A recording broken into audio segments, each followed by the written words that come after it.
Welcome to Sightseeing Japan, the podcast where we explore the land of legumes. I'm Paul Bresson. And I'm Jason Nealing. You know, Paul. Yeah? Trip is coming up. I know. I'm excited, I'm dude. excited, too. For anybody else who's going to be in Japan in February, in Sapporo specifically, we got our podcast meetup, 6 p.m., February 7th, 2026 in Sapporo, Japan. Details are in the show notes. But, Paul, have you seen the news lately? A little bit. You heard about these bears? The bears in Hokkaido? The bears in Japan. The bears in all Japan? All over Japan. Yeah, attacking lots of people, huh? Yeah, lots of people. Yeah. And, you know, I'd always heard that Japan only has black bears, which are less aggressive and less scary and smaller than, you know, brown bears like grizzly bears and stuff. Yeah. Did you know in Hokkaido there are only brown bears? No, I didn't know that. I read that one of the biggest brown bear species lives in Hokkaido. I don't know how it compares to the American grizzly bear, but it is some sort of grizzly bear. Okay. They get over 1,000 pounds. Oh, geez. Yeah. Yeah, I think the less aggressive part is good, but like brown bear comes at me, black bear comes at me. I don't know if it matters. I'm toast. Yeah, I don't know. I saw a video of a brown bear in Hokkaido, and it looked angry and really scary and aggressive. Yeah. Are you still excited about all this hiking? Yes, because the bears will be hibernating. It's the middle of winter. Good point. I didn't even consider that. That makes me feel much better. I'm actually kind of excited that it's been getting cold out. Yeah. Usually I'm not, because I really want it to snow and get cold so that I can test out my new boots and kind of my outfit that I'm planning to bring to Japan. I want to really dial in being able to adjust my temperatures and make sure I don't freeze if we're out all day. Totally. So I'm going to experiment and take some long hikes and make sure my new boots are okay and everything. I'm really kind of looking forward to it. I'm with you. I was just thinking about that recently. I was looking at my boots that I got for the trip in my closet and thinking I'm excited to wear those. So next time, or first time there's like a big snow, you and I should go hiking in the woods with our boots. Deal.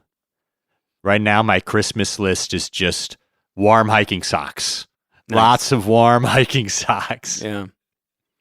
Oh, I also made sure I know where my stash of those heat packs is. Oh, nice. Yeah. I found a stash that I've got. I hope they don't expire, because mine might be like 5 years old. I was going to say that too. Mine have been sitting in my glove box. It's like, I hope they're not ruined. We're going to be out there freezing to death, shaking these things, and nothing's happening. Yeah.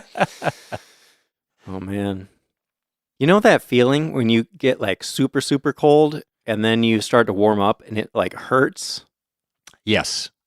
I'm imagining like getting into the onsen after a long day of walking around outside. It's going to be like your whole body just burning, you know? Yeah, we're not going to be able to just jump straight in. Yeah. You have to warm up for a minute in the hotel room, then take a warm shower, ease into it. Yeah. Anyway, should we start meandering over to today's topic? Yeah. Okay. Paul, I got a question for you. Okay. Would you consider yourself a soy boy? I'm proudly a soy boy. I mean, I think there's connotations there of like unmasculine or whatever, which I don't think is true, but I definitely am vegan and I eat a lot of soy, so I think that qualifies me. I'd say so. Have you ever been called a soy boy? Not that I recall.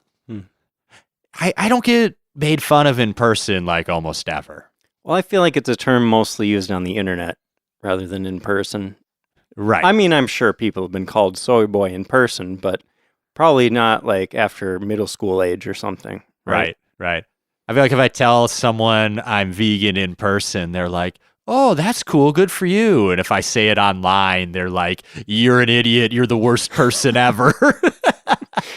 Well, there are a lot of ridiculous people on the internet, you know? Yeah. I'm going to resist the urge to go on a tangent about that because I see those people every day and I got to get off social media. Yeah. That's why I never let that stuff bother me. Yeah. It's always a reflection of them, not you. That's a good way to think about it. Well, the reason I bring up soy boys, like Paul here, is because today... Now I've been called a soy boy. Today we're talking about glycine max. What is that, Latin or something? That's just the scientific name for soybeans, which are a foundational crop for traditional Japanese food alongside rice, two very important grain. Well, sorry, soybeans aren't a grain. A very important grain and a very important legume, right? Yes. It's incredible how versatile soybeans are, and I feel like Japanese cuisine really kind of gets the most out of them. Totally. I mean, for hundreds and hundreds of years, people in Japan were figuring out different ways to process rice and soy, and that was like the basis of their diets. Those were the two main places where they got their nutrients. It's kind of crazy. Yeah. And listeners, you can probably think of a lot of these processed foods made out of soybeans and rice, like soy sauce, miso, tofu, mochi, porridge, rice crackers. I learned about a bunch of ways you can process rice in that game I played, Sakuna of Rice and Ruin. I had to make all sorts of stuff to make sure that the rice would last through the winter. Yeah. But so for the rice part, we already did a whole episode about rice. That was episode 123 if you want to check that out. So today we're talking about the other one, soybeans. Yeah. My fun fact is actually one that we did cover in the soy sauce episode, but I thought it was good enough to bring it back here. Okay. Soy sauce wasn't named after soybeans. Well, how'd it get that name? It's actually the other way around. Soybeans are named after soy sauce, basically. So soy sauce in Japanese is shoyu, which comes from Chinese, where there was a regional variant called soy, like S-O-I, I guess. So that's where we get the word soy. But I also, since I was digging into this for this episode, I learned in Japan, soybeans aren't called soybeans or even soy. Like soy isn't in there in Japanese. Soybeans are actually called daizu in Japanese, which means great beans. Great beans. They are pretty great beans. They are. But you might also recall that the word for beans is mame. So what's going on here? Why aren't beans zu if daizu is great beans, you know? Yeah. You got some etymology on that? Well, it's very simple, really. It's the same kanji for both of those things. Like daizu, great beans, is the kanji for great or big, and then the kanji for beans. But if you see the kanji for beans on its own, then it's pronounced mame, because in Japanese, kanji can have different pronunciations depending on the context. Okay. Pretty cool, huh? Interesting.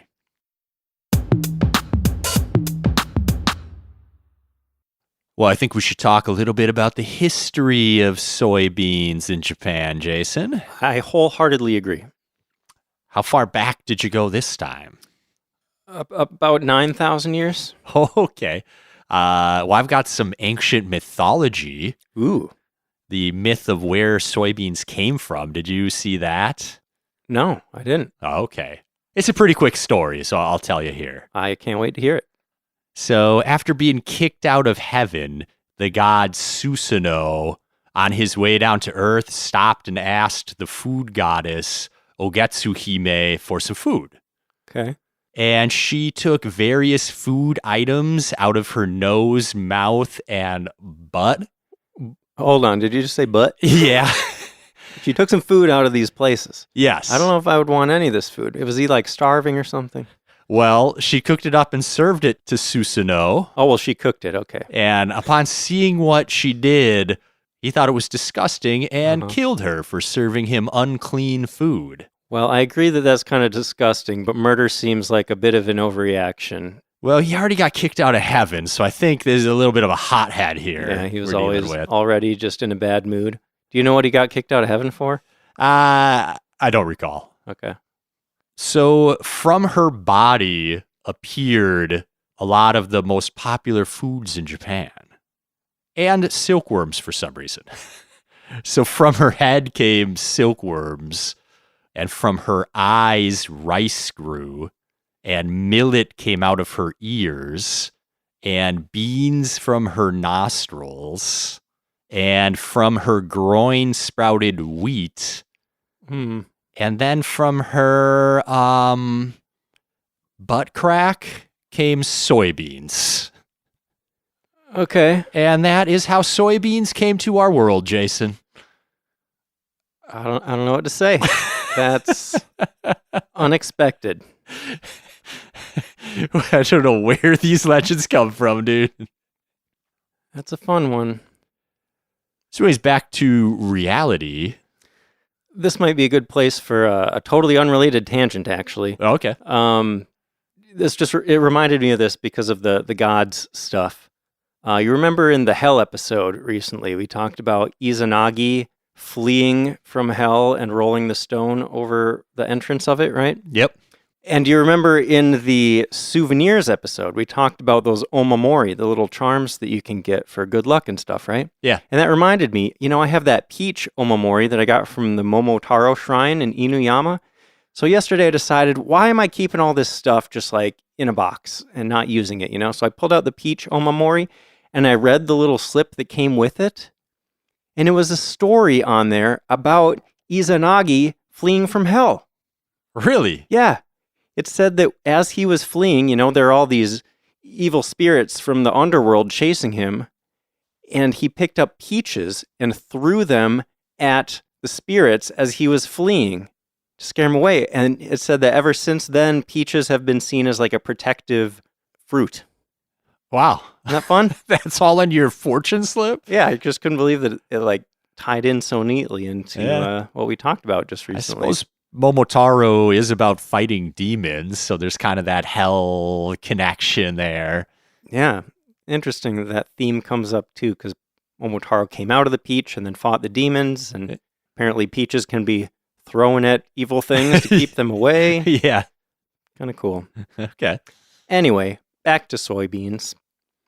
So in reality, we're done with mythology for now, right? Yes. So in reality, soybeans originated in China and were most likely domesticated there around 6,000 to 9,000 years ago.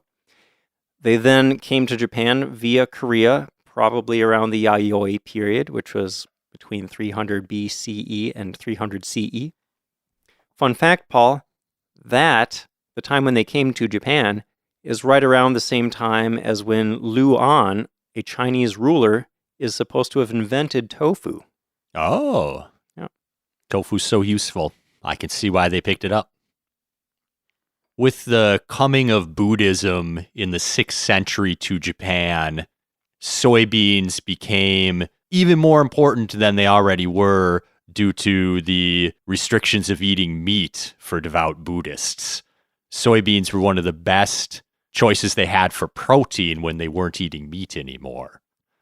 It was in the year 675 when Emperor Tenmu prohibited meat eating for the first time in Japan.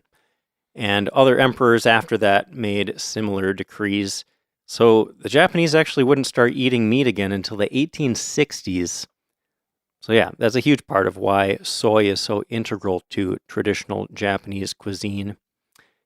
It's amazing, Paul, isn't it? How much religion can shape society for better or worse. It is, yeah. It also shapes people themselves because the average height in Japan would likely be a lot higher if it weren't for that meat prohibition for over 1,000 years. That's probably true. Food for thought.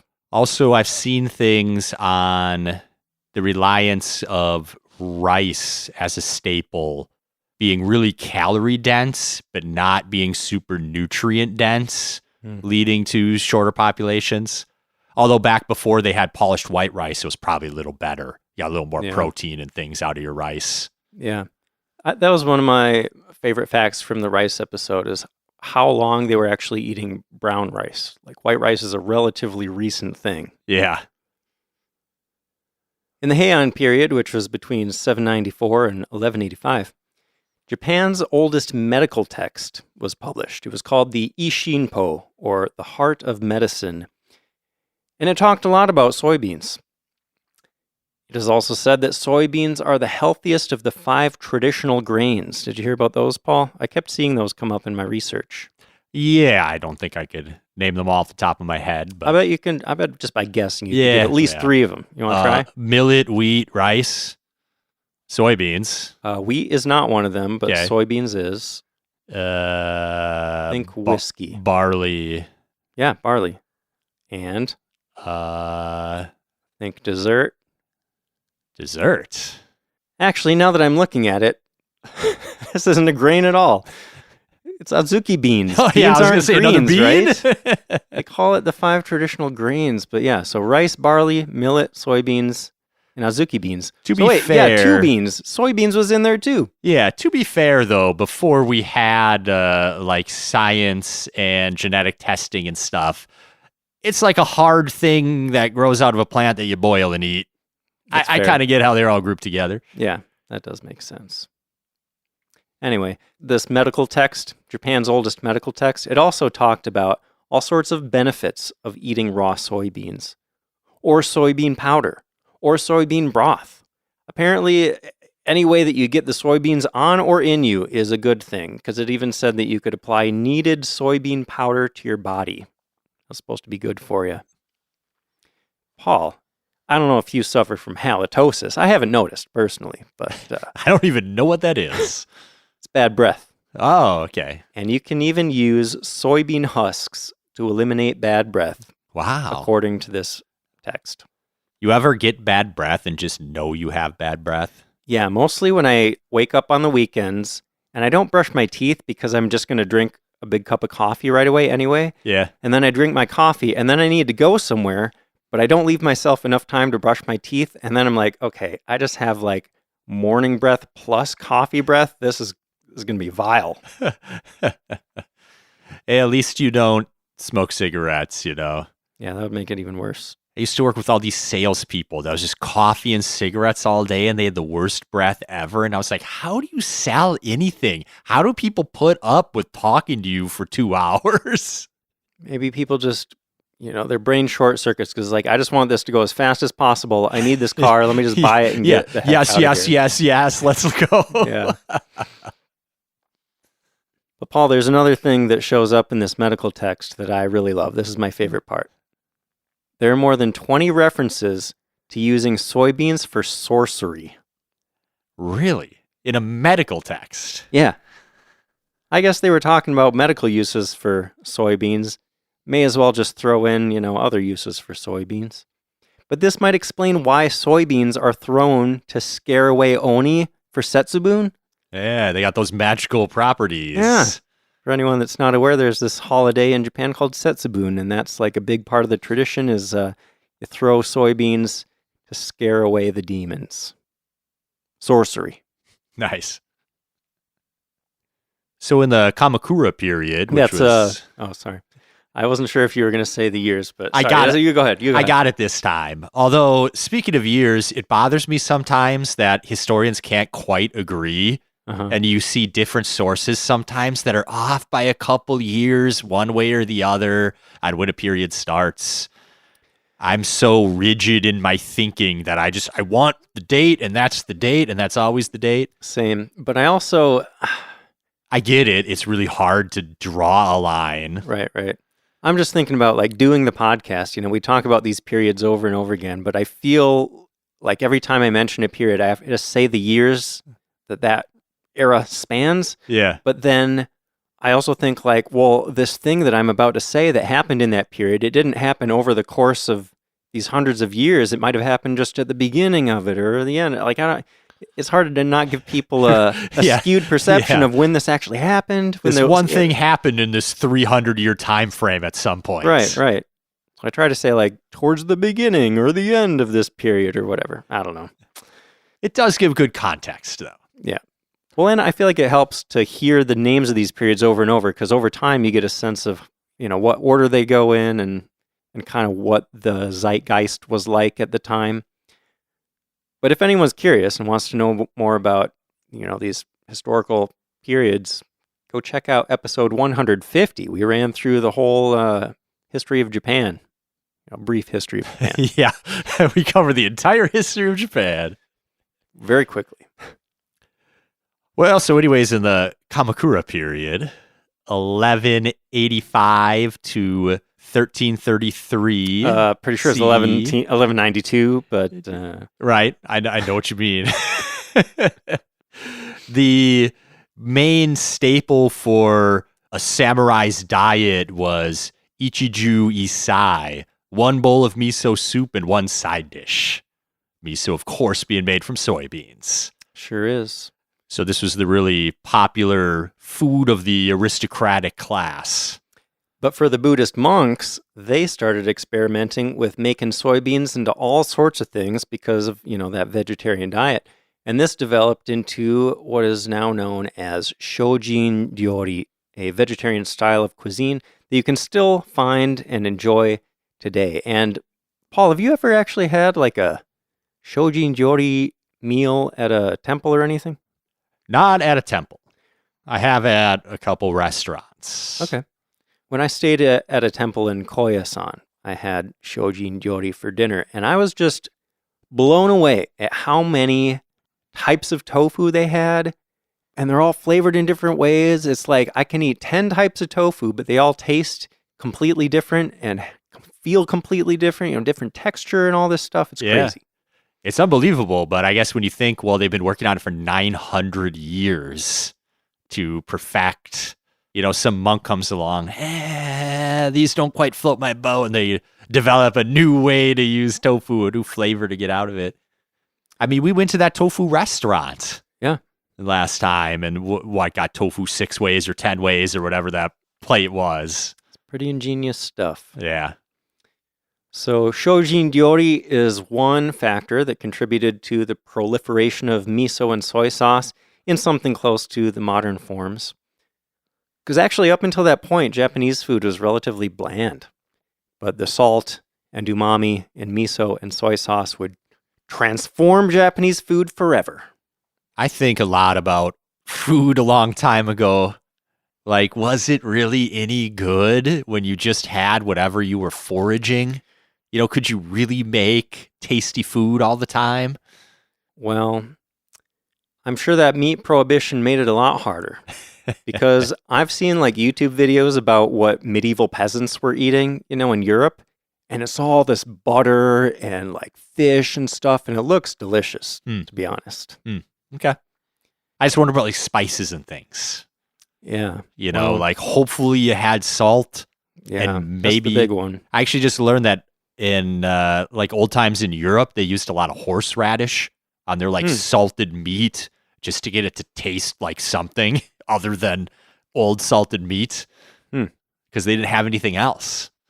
Yeah. I mean, it's crazy to think about all the like wars that were fought over spices and stuff.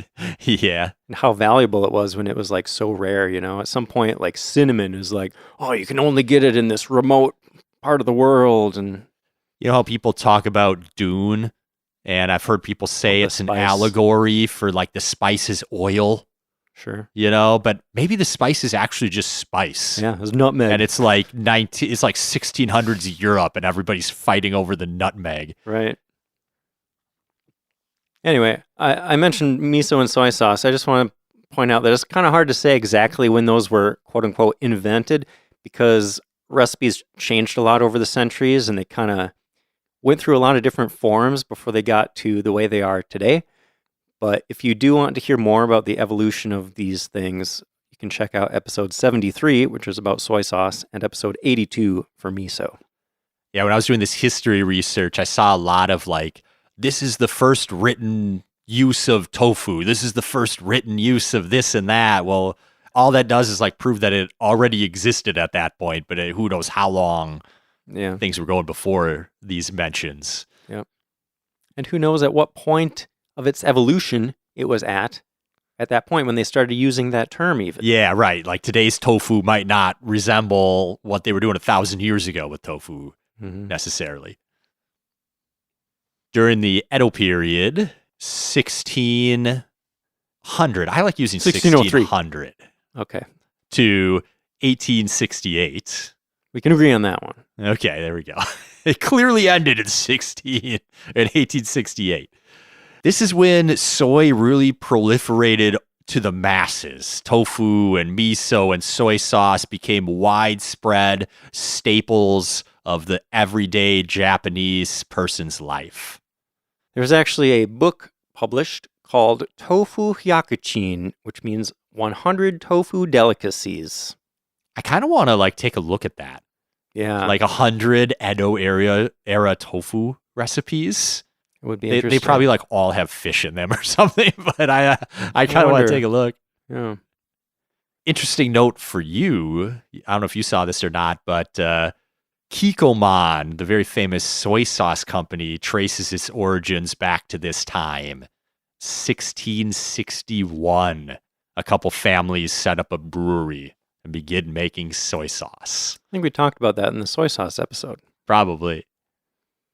So these days, soybeans are used to make all sorts of things. We'll get to specific foods in a bit.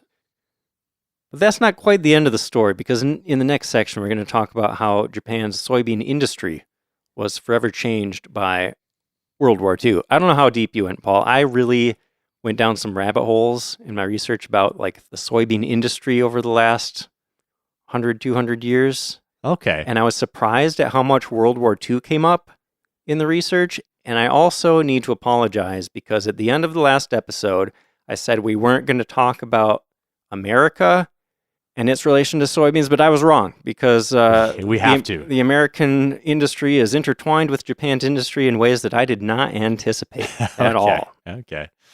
Eating your words on that one. Yep. I didn't take a huge number of notes on this. I got some stuff, but I did think it was really fascinating how the industry really tied into geopolitics and the wars of the time. Yeah. I got some stuff. Okay, so where do you want to start here? Okay, I guess we won't take a break. We'll just go right into it.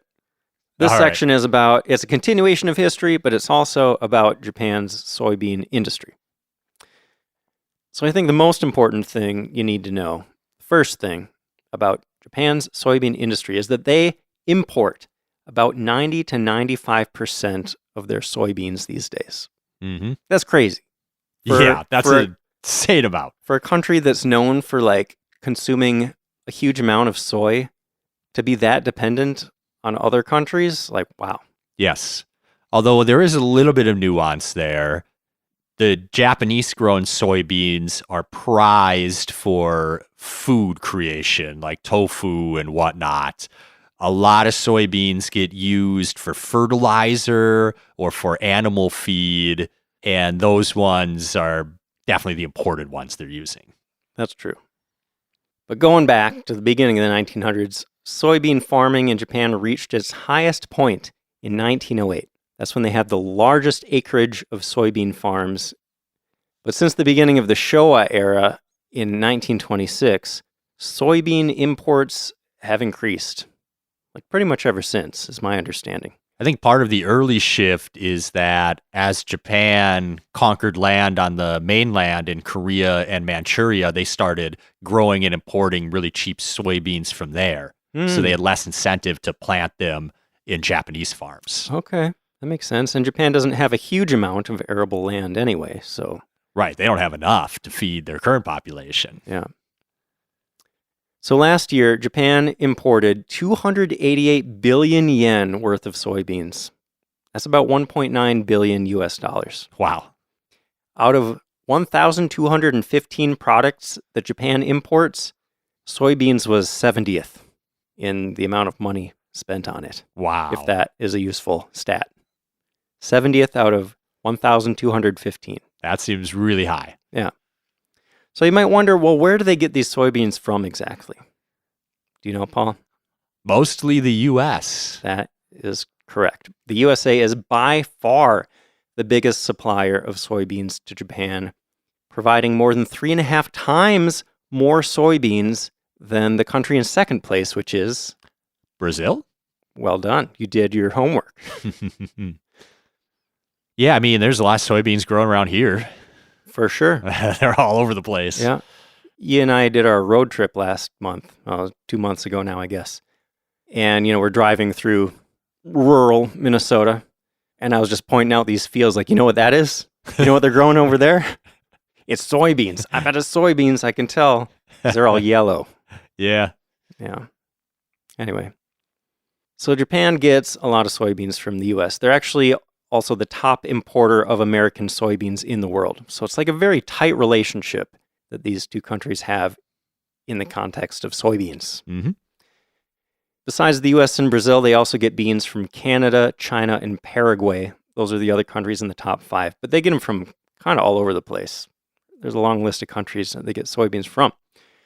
But you might wonder, like, how did this relationship form? Why does Japan import so many soybeans from the US? Do you know why, Paul?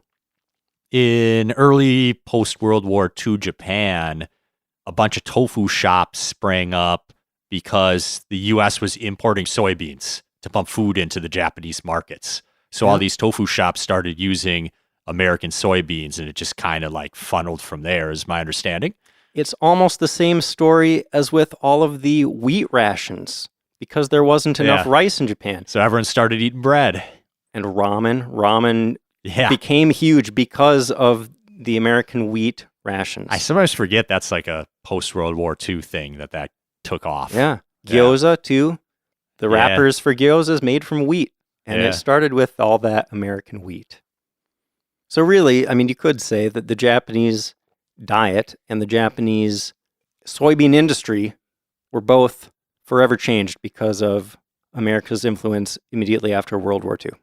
Globalization's so crazy. To think that I could be sitting in Hokkaido in a few months eating tofu made from soybeans grown 20 miles from where I live Isn't that crazy? is kind of a funny thought. What blew my mind researching this is how long the effects last, you know?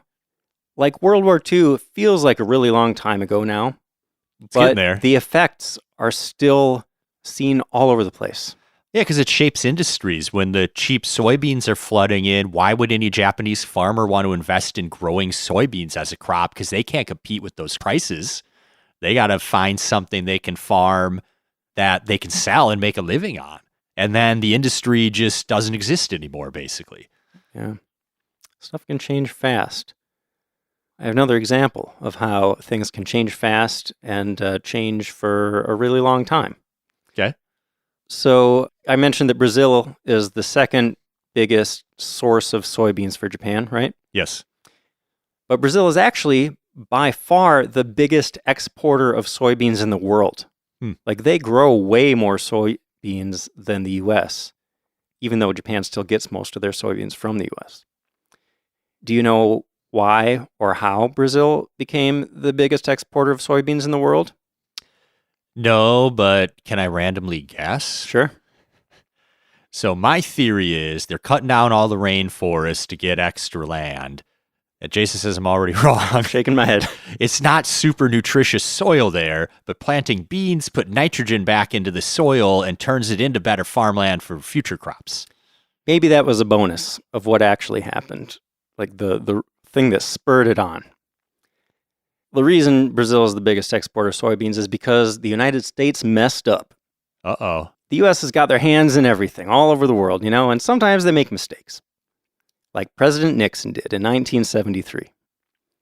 He implemented an embargo on soybean exports because there was inflation. He was trying to get consumer prices under control. And even though this embargo only lasted 4 months, since Japan was relying so heavily on the U.S. for soybeans, they started thinking, whoa, maybe it's not such a great idea that we rely so heavily on the U.S. Maybe we should find another place that we can get soybeans from, right?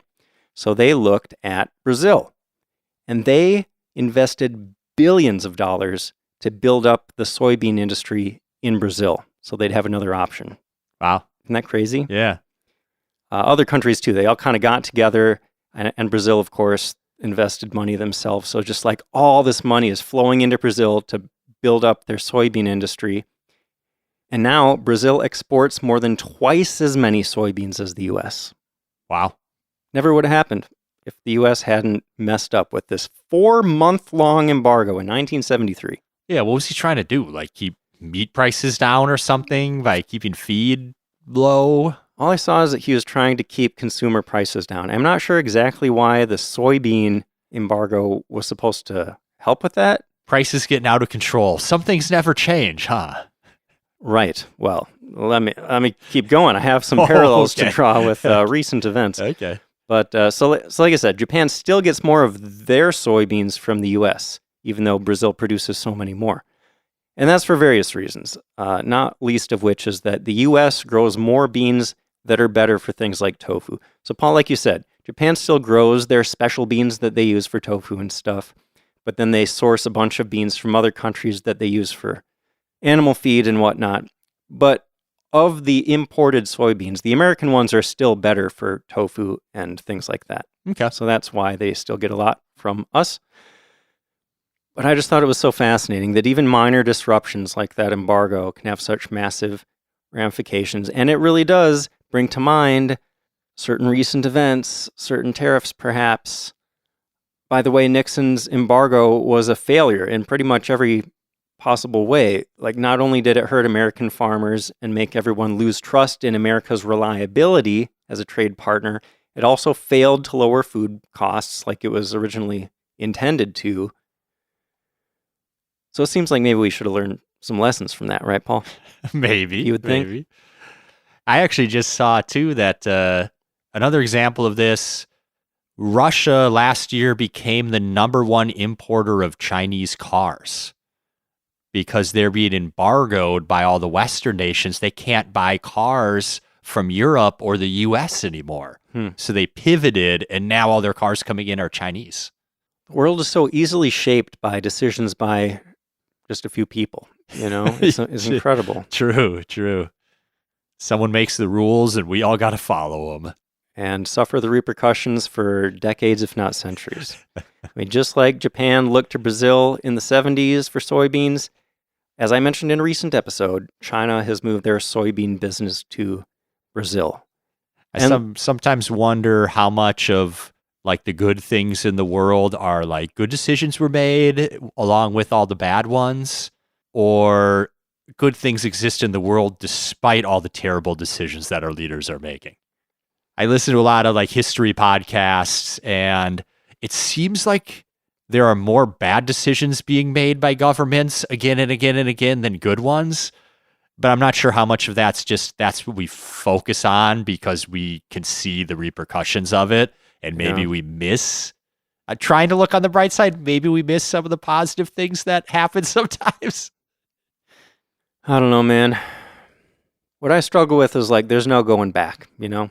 Even if we figure out like, oh, this is what we should have done, it's too late. Like, I don't know. Maybe that's the defeatist way to look at things. Like to think, well, we messed it up. We may as well just give up, you know?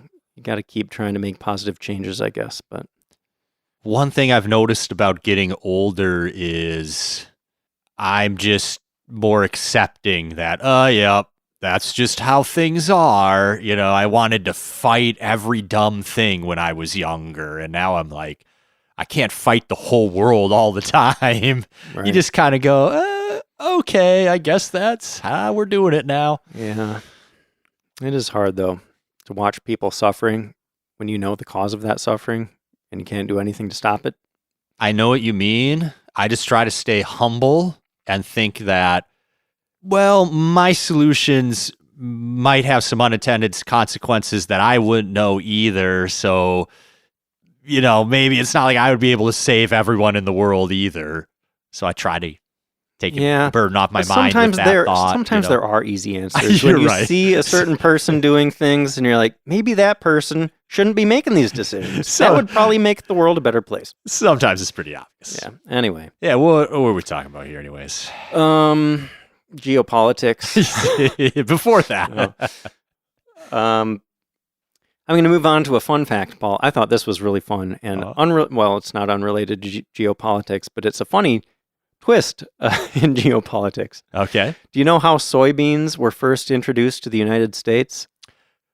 Commodore Matthew Perry brought them back after he kicked in the door in Japan. I couldn't believe it. I was not expecting to see his name.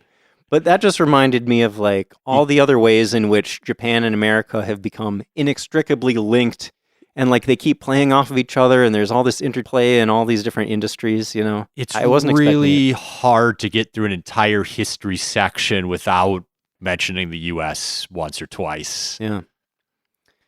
But like, so just to sum it up, soybeans were brought from Japan to the U.S., and then after the war, the U.S. is like, hey, Japan, here, have a bunch of soybeans. And they're like, oh man, let's make all this tofu. And then the US is like, here, we'll supply you soybeans for your tofu for like the rest of time. Yep. So weird.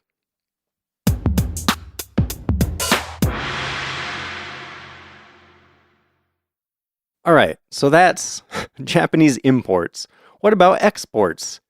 Does Japan export soybeans, Paul? Yes. Why would they do that? If they're importing a huge amount of soybeans from all over the world, why would they send soybeans elsewhere? Again, I don't know if I have an answer, but I would care to speculate. Well, I have an answer, so I can confirm or...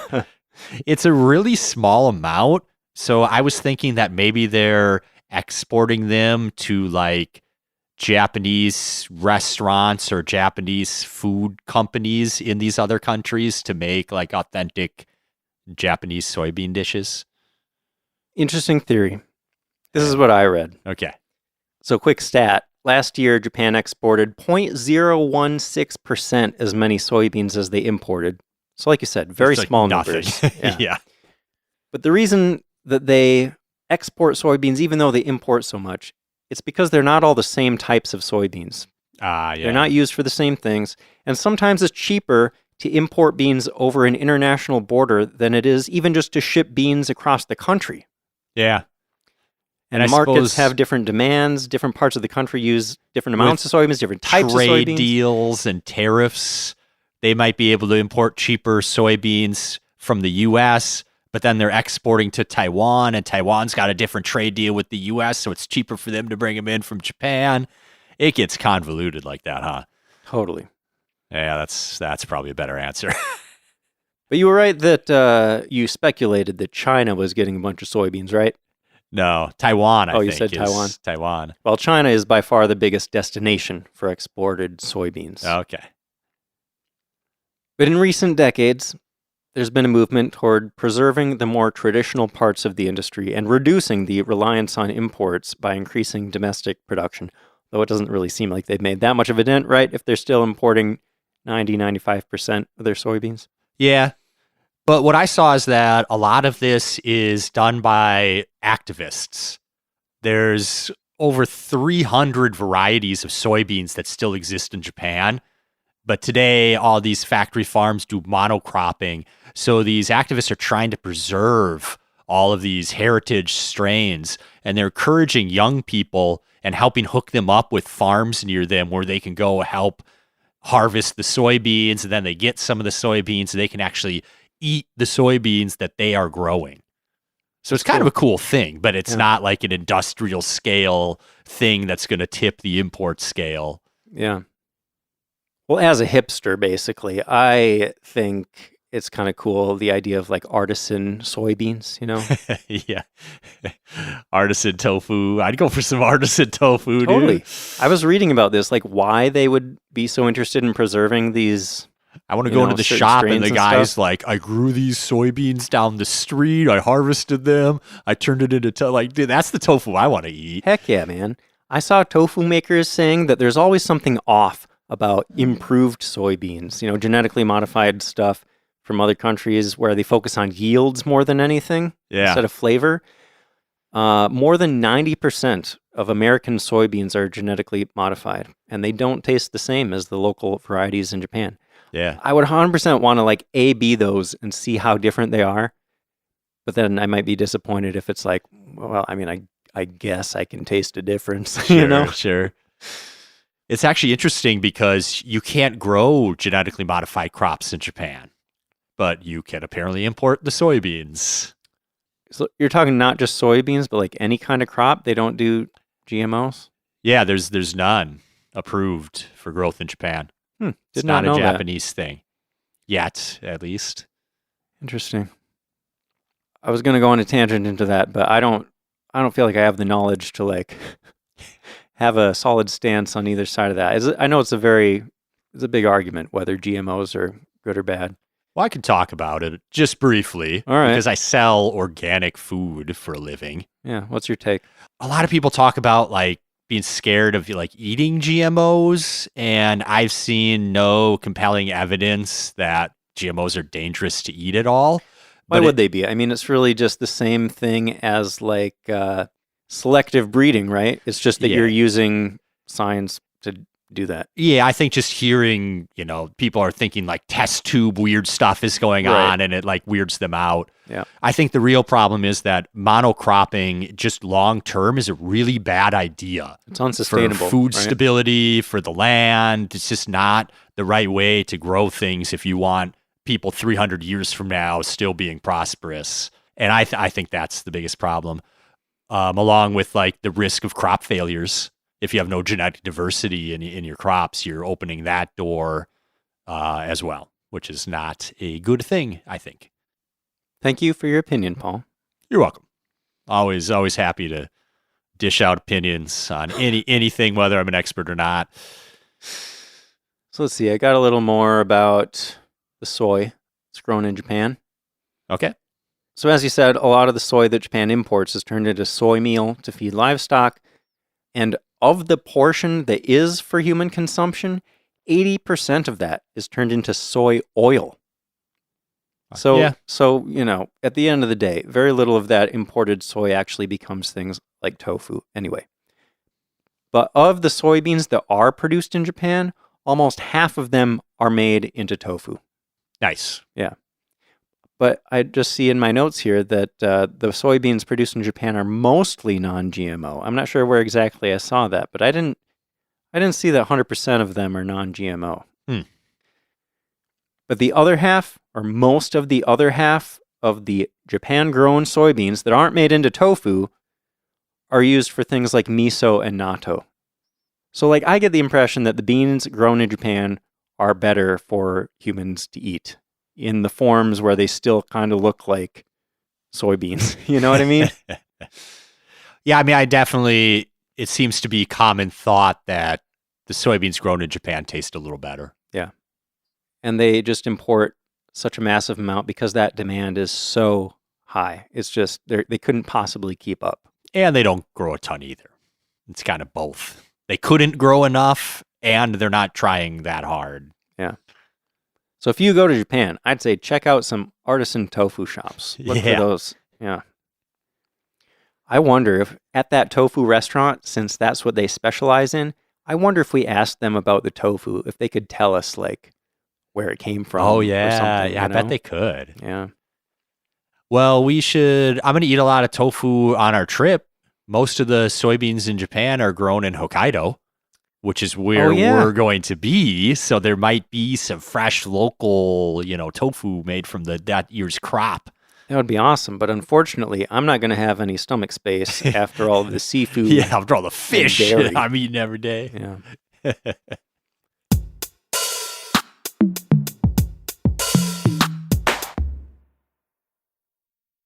Well, Paul, do you want to talk a little bit about how soybeans are grown? Or sure. have been grown? I don't know. I didn't go into as much detail on the annual cycle of soybean farming because I didn't think it was as interesting as rice farming. But I found some interesting differences in the ways that soybeans were grown over the eras. Okay. So you know how there's so many small farms in Japan and not many really big ones? Yeah. A lot of people just grow rice in a little paddy right next to their house.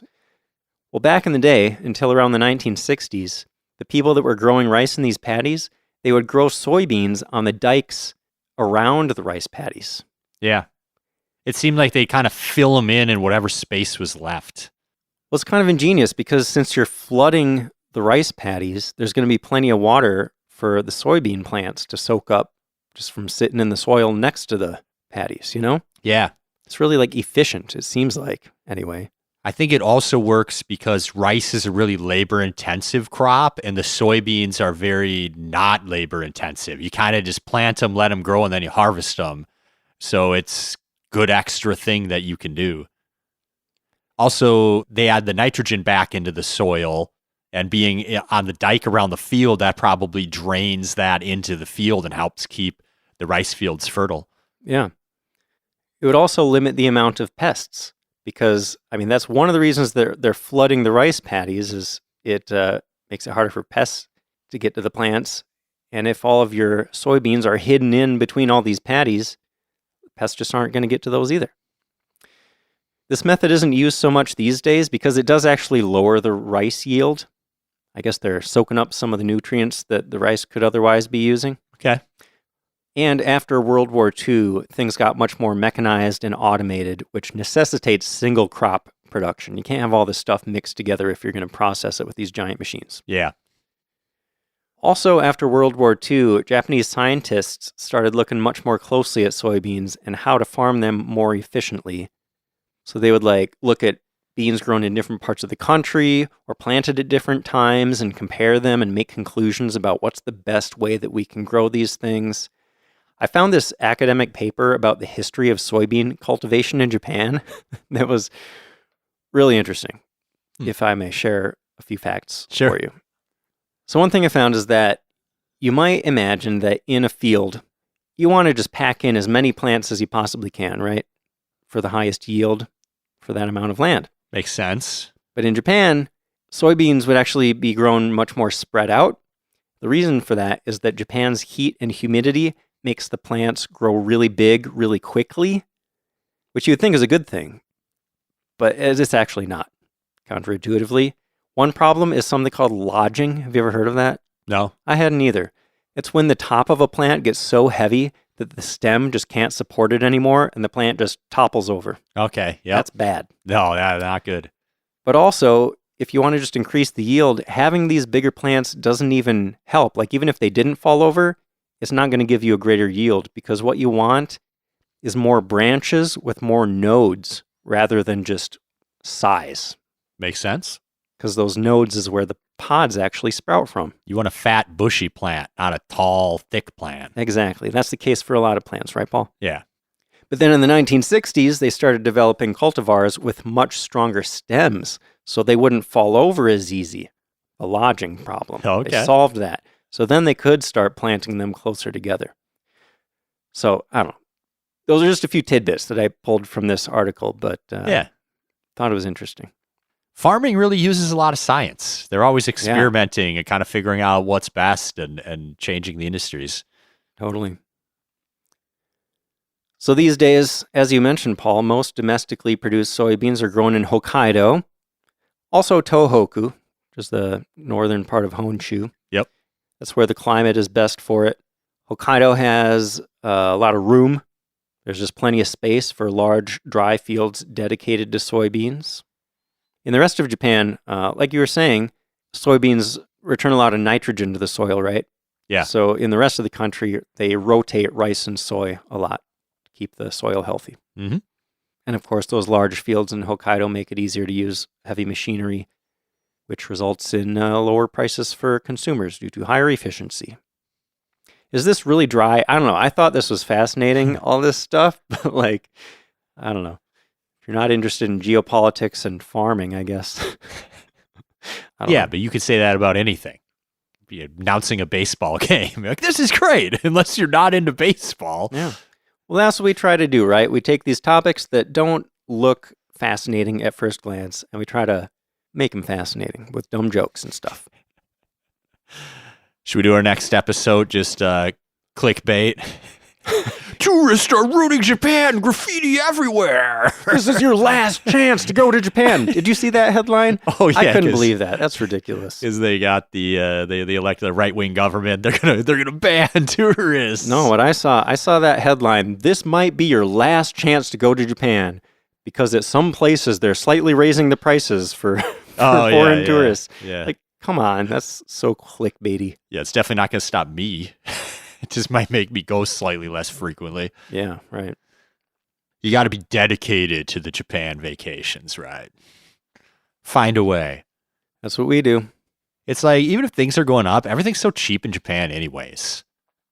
Prices in Japan would have to skyrocket until it was more expensive spending a day in Japan than it was spending a day in the U.S. Don't encourage them, Paul. We don't need them to keep raising prices. Yeah, I'm done with domestic tourism. It's just not worth it anymore. Yeah, it's so expensive. U.S. isn't that interesting.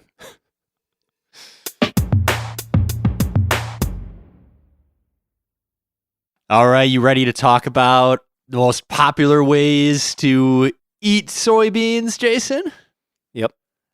Let's start with probably my favorite, tofu. Very big in Japanese cooking and in Soy Boy Paul's life. I like how you brought that back. That was good. Tofu is basically soybean curd pressed into blocks. It's coagulated soy milk. You know, like the way blood coagulates. You can do that with soy milk, too, and then eat it. You're basically eating soy blood clots. Does that mean you're just like boiling off soy milk until like the chunkier stuff is left? You don't remember the tofu episode, Paul? You can put things into the soy milk to coagulate be some it. enzyme or something. Yeah, there are a bunch of different types of chemicals you can put in there to make it solid. But tofu is extremely versatile. It has a mild flavor and it soaks up flavors really well. So it's you can get really creative cooking with it and do a lot of different things. The texture can be modified a little bit too. Basically, you've got like your silken tofu, your firm tofu, your extra firm tofu. There are tons of different kinds of tofu. You can get koya tofu, which is freeze-dried tofu. There's aburage, which is fried tofu. Check out episode 47 to hear all about the many different kinds of tofu and how to enjoy them.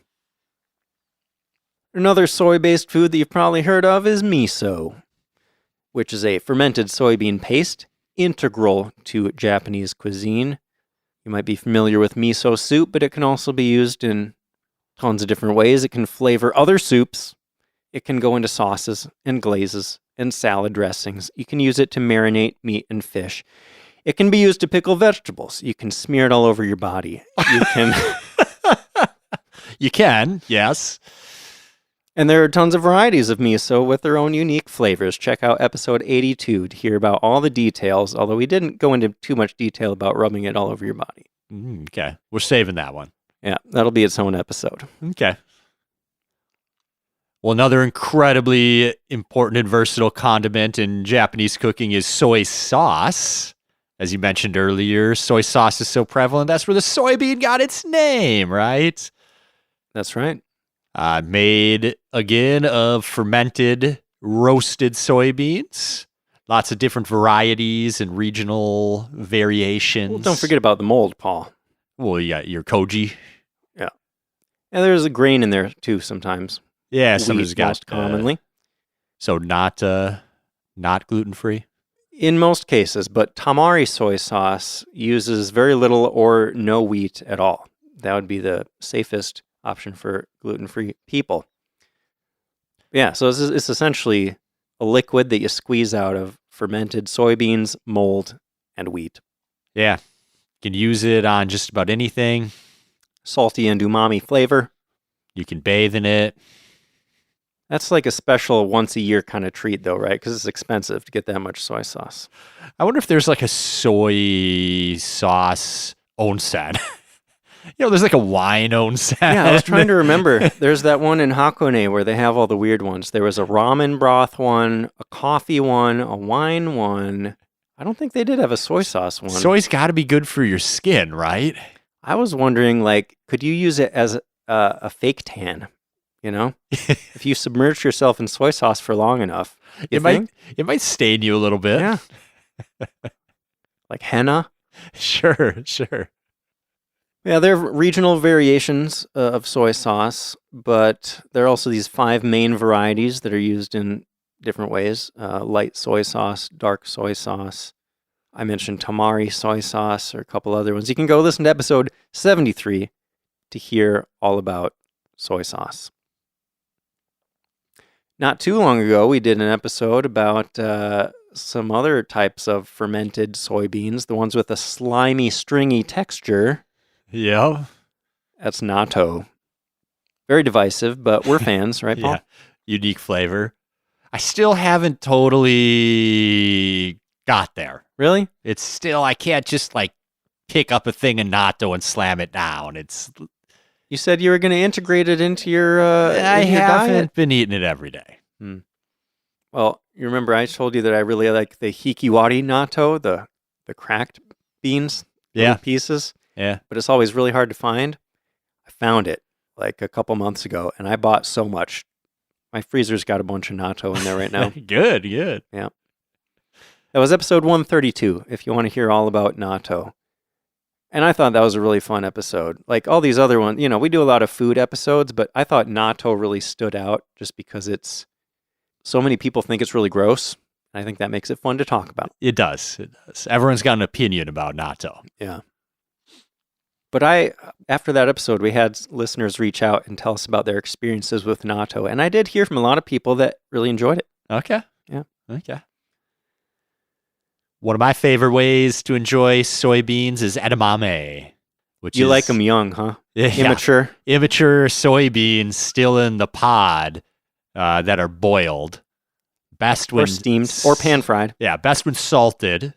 And really popular is like a bar snack with beer, which is good. You get the salt, you get the bean, you get the beer. It's a great combo. Yeah.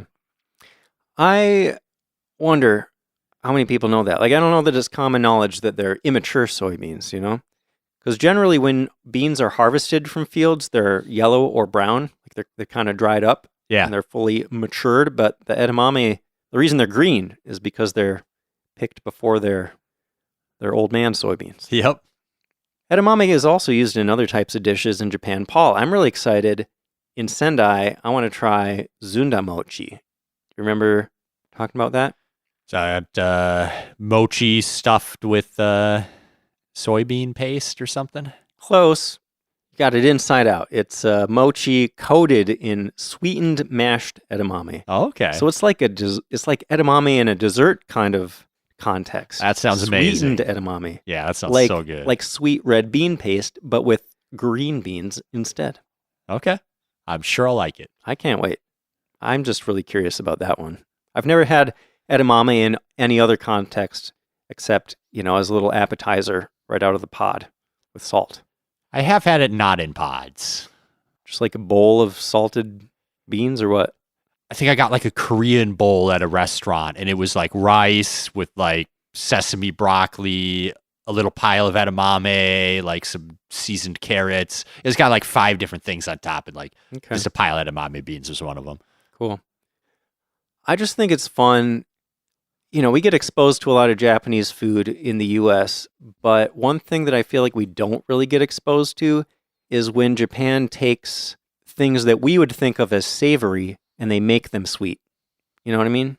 Like the red bean paste is maybe the one thing that we do get here, but I feel like a lot of people think that's weird too. It's like, oh, it's beans, but it's sweet. Yeah. But in Japan, like in the souvenirs episode, we were talking about wagashi, right? All these traditional little confectionaries that are basically made from some sort of vegetable mixed with sugar. Yeah. That's interesting. Yeah. Just a different look on things. Food is so regional.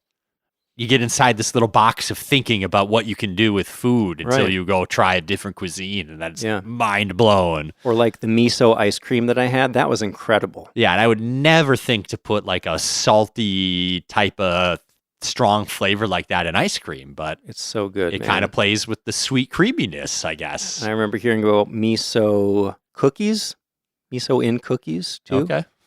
I really want to try soy sauce ice cream. I've heard that exists, but I don't think I've seen it anywhere. All right, we'll keep a lookout. Yeah. All right, moving on. Another way that soy is used in Japan. Soy milk. Basically what it sounds like. You just soak the beans, you grind them up, you strain the liquid out, and then you got soy milk. Do you drink much soy milk? I use a lot of soy milk. I very rarely just drink a glass of soy milk. What do you use it for? Cereal, cooking. Anytime I would need milk for a recipe or anything, soy milk. If I make a smoothie at home, I often use soy milk as like the water base, Do you buy any sweetened soy milk, or is it mostly just unsweetened? 100% unsweetened, unflavored. Okay. No vanilla, no sweetened. Like I'm trying, like I don't need sugar in my soy milk. I get enough sugar in all the other crap I eat all the time. Yeah. I understand that perspective, 100%. Yeah. Do you prefer soy milk over nut milks? Not really. I mean, sometimes I like it for like the protein.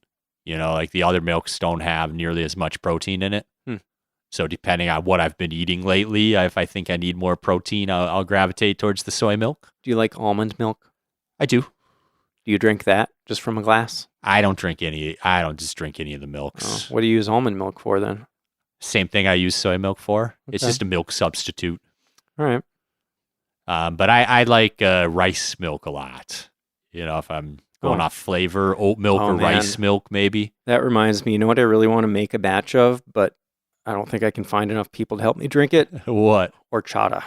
Okay, yeah. Man, I love that stuff. Anyway, this has been Eating with Soy Boy Paul. I don't know. Hey, we got a few more here we got to get through here. That was just the segment where we go on a random tangent about what you eat. Gotcha. Well, I also eat Yuba, but only when I'm in Japan because I don't know where to find it here. You can get it at the Asian market, or at least like a Chinese version of it. Okay. And this is like the tofu-like skin that forms on top when you're making soy milk. They scrape it off the top, and it's like this really thin tofu-like substance. Well, like imagine like that film that forms on top of a bowl of pudding. Yes. It's like that, but with soy milk. Yes. Great way to describe it. I always thought that was so gross. Like, I love pudding. Now that I think about it, I haven't eaten pudding in a really long time, but I always thought that skin that formed on the top, gross. I don't want to eat that. I know what you mean, but it's so delicious, dude. The skin's great. The texture. It's so good. The texture is like slightly dried boogers. Well, I wouldn't know what that tastes like, or textures like. I imagine. That's just how I imagine dried boogers would feel like. Okay, fair enough.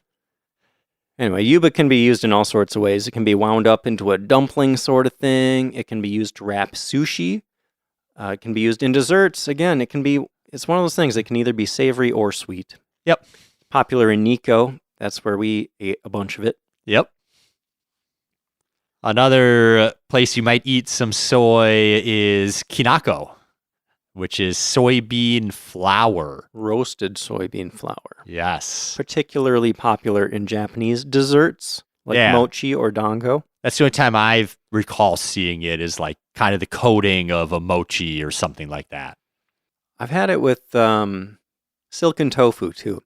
If I have some extra silken tofu, I'll slice it up, drizzle some maple syrup on there with Kinako. Yeah. That's good. Yeah, that is good. Another soybean product that is used in sweet things is Kuromame, which are black soybeans that are cooked in a sweet syrup. Paul, have you ever come across this in Japan? Not on its own. I feel like maybe I've seen some sweets that had like black fillings that I might have thought was something else that could have been this. I don't know. I don't know if I've come across this, and it might be because I've never been in Japan for New Year's. That's when you're most likely to see these. Yeah. Kuromame is a part of osechi, which is the traditional New Year's meal in Japan.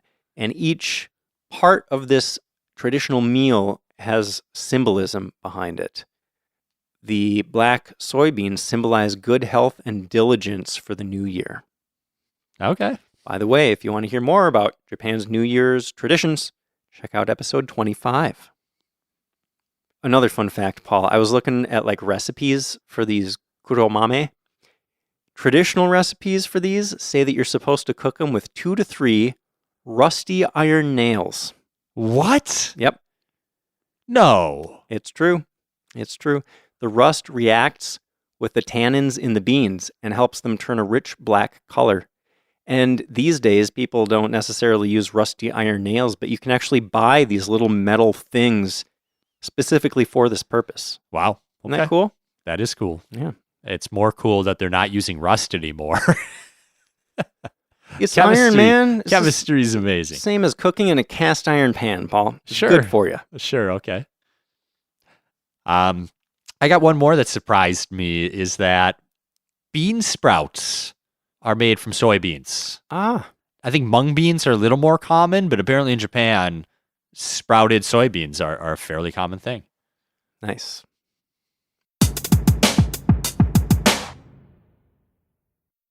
All right, Paul, let's talk about types of soybeans. As you mentioned earlier, there are around 300 local varieties in Japan that differ in color, shape, and flavor. Do you know what the most common types of soybeans are? I mean, I don't have scientific names, but I know that the yellow ones are the prevalent variety, usually in small to medium size. They can also be white, black, red, or green, though. Yeah. You get all sorts of soybeans. So the green ones are often used for making Kinako, that roasted soybean powder. Mm-hmm. But I also read that more recently you can actually find tofu and natto made from green beans. I saw that. Did you? I I couldn't didn't find see any a picture pictures of the Yeah, tofu. Is the tofu actually green or does it still look white? that's don't what I know. want to know. I couldn't Yeah. find any pictures, but I would, man, green natto. Imagine that. Like, I feel like people would be even more grossed out by it, which I kind of love. Yeah, probably. I actually did find pictures of green natto, but it wasn't because the beans were the green soybeans. It was because they mixed in matcha powder. Okay, that might be good. Maybe. Black soybeans are generally used to make those kuromame, the simmered soybeans that I talked about. But apparently black soybean tofu and black bean natto also exist. I Those have seems like they're hard to seen find. a picture of black natto before. Oh, really? Yeah, That would be cool. it does look cool. Man, imagine mixing together some green natto with black natto. I feel like it would look like it was like toxic. I want it to be as nasty looking as possible. Yeah, I want to gross people out when I eat this stuff. That's my goal. Soybeans are round and they vary in size a bit. They tend to be about pea size to slightly larger. That's the best way I could think of to describe it. The smallest ones are often used for natto, but as we learned in the natto episode, you can make natto with any size of bean. Mm-hmm. And the small ones can also be used for the same purposes as the medium-sized ones, which are usually processed into things like tofu, miso, and soy sauce. The biggest ones, those are what you're most likely to use in cooking. Like if you're going to simmer some soybeans, you probably want those big ones. Mm. What about health benefits, Paul? These things are good for you, right? Being Yeah. a soy boy isn't all bad. No. Soybeans are very high in protein and also cholesterol free. So that's a nice combo. They're good to reduce risk of heart disease and other chronic conditions. The fact that it's a great source of protein might be one reason why it became such an important part of traditional Japanese cuisine, right? In that meat prohibition, that was a great source of protein. Yeah, it's actually complete protein, which is pretty rare in vegan food. Contains all 9 essential amino acids, Yeah. unlike a lot of other plant proteins. Did you know just a half cup of edamame or tofu has about 10 grams of protein? That's Yeah. crazy. Half cup. Even like an 8-ounce serving of soy milk, I think, is 7 grams of protein. Dang. Yeah, How does that compare to cow's milk? Because I drink a lot of that. I think it's pretty similar. It sounds like it. I think so. Soy also has polyunsaturated fats. Those are the good ones. And only very little saturated fat, which is the bad one. Also high in B vitamins. And dietary fiber. Mhm. You know how much fiber a cup of edamame has? No idea. 8 grams, Paul. 8 grams. Is that a lot? I don't even know. The article I assume read it made it is. sound like it. Yeah, I know. Beans always fiber, right? Yeah. Did you mention potassium yet? Nope. That can help lower blood pressure. And soy's got a lot of that. And the iron, even if you don't put rusty nails in there, you get a lot of iron, which is good for vegetarians who aren't getting that iron from red meat, right, Paul? Absolutely. Where do you get most of your iron, you think? Soy, probably. Really? I don't know. Well, you're also getting a lot of phytochemicals. Did you know that? No. Phytosterols. Wait, you already mentioned that soy can help control cholesterol, right? Well, I said it's cholesterol free. Okay, well, it also helps control cholesterol because of these phytochemicals. Nice. They're antioxidants that can help prevent the damage to DNA that can lead to cancer. I was just thinking I should go give blood to get like a free blood iron test. Do they do that? Yeah, I think they won't let you donate if you don't pass. I think they like prick your finger and take a little bit of blood to make sure you have like enough iron and stuff in your blood, and they won't Sure. let you give if you don't pass that test. Okay. I was just imagining they prick your finger and they're like, oh no, you're way too vegetarian. We can't do this. We I only just- take blood from meat eaters. I just like accidentally outed me as American, be like, instead of going to the doctor, I'll go give blood to get a free test. I'm not going to pay for it. Jeez. That'd be $1,000 if I step foot in there. Yeah. Paul, do soy sauce and soybean oil, like these liquid forms of soy, do they have the same benefits as whole soy foods like tofu, soy milk, edamame, things like that? I mean, they certainly don't have the proteins and probably not a lot of the vitamins. Yeah, they don't. Soy milk is pretty good because it's mostly just like, ground up soybeans. Like you're taking out the solids, but you're getting pretty much the rest of it. But with things like soy sauce and soybean oil, there's not enough of the bean in there for you to get all these health benefits. So maybe don't be chugging a bottle of soy sauce to stay healthy. That's probably not going to do anything for you. You got anything else for health stuff, Paul? Nope. Okay, well, I did want to just go into a little more detail on that whole soy boy thing. I was just about to joke. Like, I just wanted to bring up soy boy one more time before we're done here. Well, one of the reasons I think that term became a thing is because there's this idea that there's a relationship between soy and estrogen. Yes. Heard about that, right? Yes. And, people say that that's why it makes men less masculine, or some people say it makes them less fertile. It's bad for your sperm to eat a lot of soy or whatever. Yeah. So let's set the record straight, Paul. What's up with that? Do you know? Yeah, that's not true. Yeah. I think a while back, I heard something that like to get the levels of estrogen needed to like affect your body, you'd have to eat like 1,000 or 2,000 calories of straight soy every day for like a long time. It's just like impossible to like eat enough of it to actually have any sort of effect in that way. Well, the stuff in soy isn't even estrogen. It acts somewhat like estrogen, but I dug into the science a little bit here. Okay. So soy does contain compounds called isoflavones, which bind to estrogen receptors in your body and can have similar effects, but those effects are much weaker than actual estrogen.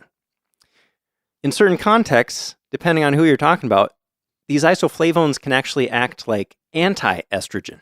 They have the opposite effect. So it's really hard to make blanket statements about the effects of soy on estrogen in your body. As for the claims that soy has negative effects on reproductive hormones and semen quality in men, there's just nothing to support that. Like, you go read all the science, it's just not there. You can't really draw that conclusion. There's also an idea floating around that soy can increase the risk of breast cancer, but studies have shown that soy consumption actually lowers cancer rates, especially for breast cancer, due to those antioxidants that I mentioned earlier. And as I mentioned, the phytoestrogen, which is a plant-based estrogen, that stuff that we get from soy, it doesn't function the same way as the estrogen that is in our bodies. So there you go.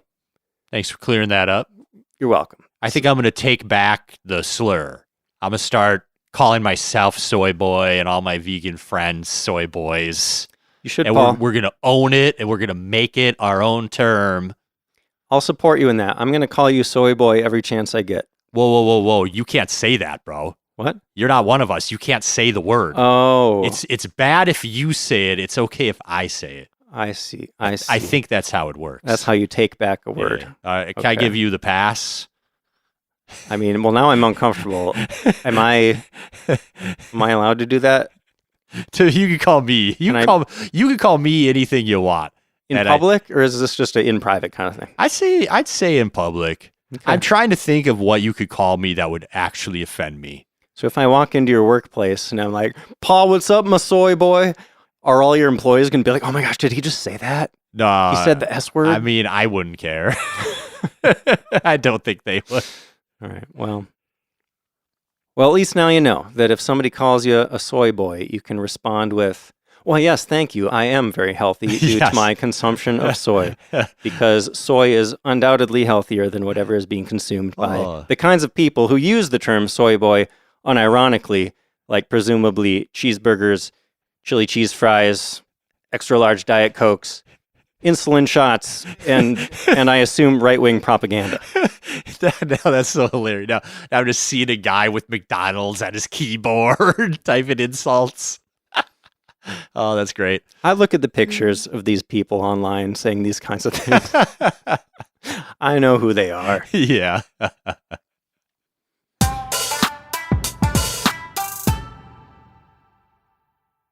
Well, Paul, real quick, let's talk about where to get soy products. If people are now interested in consuming a whole lot of soy, if people want to join the Soy Boy Club or Soy Girl, is that a thing?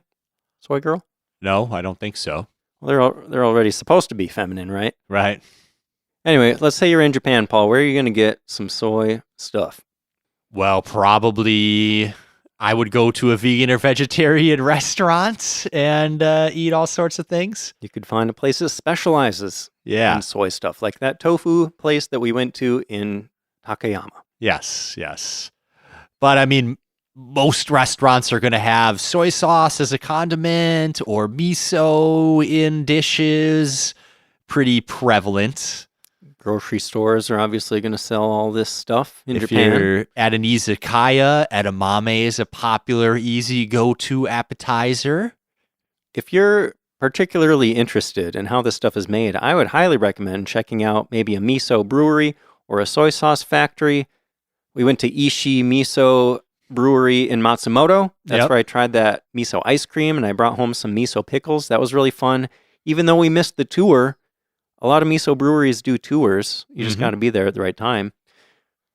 Japan also has some tofu festivals. Have you heard about that? No, but I'm not surprised. There's all sorts of food festivals around. In Kagawa, they have the National Tofu Tasting Festival, where you can taste over 100 varieties of artisanal tofu from around the country. That's where we need to go, Paul. That sounds nice.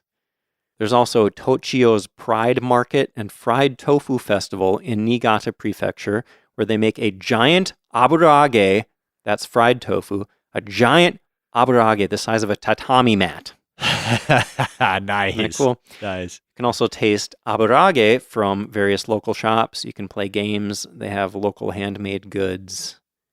Sounds like a good time. Yeah, definitely. There used to be a festival in Kanagawa called the Oyama Tofu Festival, but it sounds like it was discontinued after 2023 for some reason. But it sounded really fun. They actually had a tofu speed eating contest. Oh, nice. And get this, they made yudofu. Remember what yudofu is? We had it at that restaurant in Takayama. It's, or I don't know if you had it. It was in mine. It's like a simmered tofu. It's like tofu in a onsen, you know? Okay. They make it in a 4-meter wide pot. Wow. That's over 13 feet. Imagine a pot over 13 feet in diameter. That's crazy. Full of tofu. What if you're not in Japan, Paul? Where are you going to get some soy stuff? Any supermarket? Tofu's pretty prevalent. Soy sauce is pretty prevalent. Even miso these days, I feel like you can find probably at most grocery stores. I would agree. Around here anyway. If you really want like a good variety to choose from, you're probably going to have to go to a special Asian market. Or if you wanted, the more unusual stuff like natto or kinako, your grocery store probably won't have that. Might be able to find edamame. I feel like that's really popular. Yeah. Frozen edamame, do you guys sell that? Yep. Good stuff. Anything else, Paul? That's all I got. That's soybeans. It's more than I thought I would have on soybeans.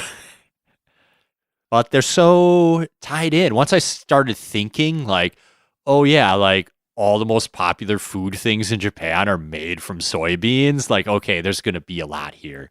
Yeah, I wasn't sure going into the research, but I really, I don't know, the geopolitics took me by surprise, and I didn't expect to be that interested in it. But the more I dug, it's like, man, America just has their hands in everything. Well, before we go, we should thank our Shogun-level patrons, Georgette and Caitlin Seymour, Kelly Ardong, Kevin Phillips, Pamela Arola, Jack, Brady K, Yasmin, and Kevin Harris. Thank you all so very, very much. Thank you. You really mean it. It means so much to get the support from the community to help us keep doing the podcast. Also, our two emperors, Eric and John W. Thank you guys so much. Yes, thank you guys. It's been really fun talking, too. Yeah. I like that we have the new emperor tier and we can, like, engage with our audience on a whole new level. Right. Yeah, we've met some people at the meetups, which has been great, but it's like always, you just look at the number of plays and it's like, who's listening? Yeah. What's our community? You get a little bit of that on the Discord too. Yeah.